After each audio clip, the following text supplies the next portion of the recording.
സ്വപ്നങ്ങൾ കൊണ്ട് വനമാല കോർത്ത വൃന്ദാവന ഗോപികമാരുടെ ഇഷ്ടപ്രാണേശ്വരൻ പിറവികൊണ്ട ജന്മാഷ്ടമി സുദിനമിത വന്നുചേരുകയായി.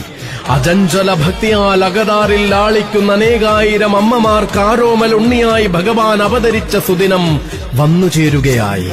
മണിമുരളികയൂതിയ മാധവനായും മണ്ണു തിന്നുന്ന കണ്ണനായും വെണ്ണകട്ടുണ്ടുണ്ണിക്കുറുമ്പനായും ആടകളുടെ കൊമ്പിലൊളിപ്പിച്ചുണ്ണികൃഷ്ണനായും ഭഗവാൻ മനസ്സിലുദിക്കുന്ന ജന്മാഷ്ടമി ഒരുങ്ങുകയായി.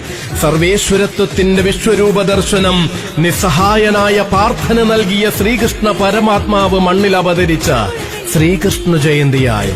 സന്താന ഗോപാലനായ ഭഗവാനെ മനതാരിൽ നിറയ്ക്കുക സന്തതം.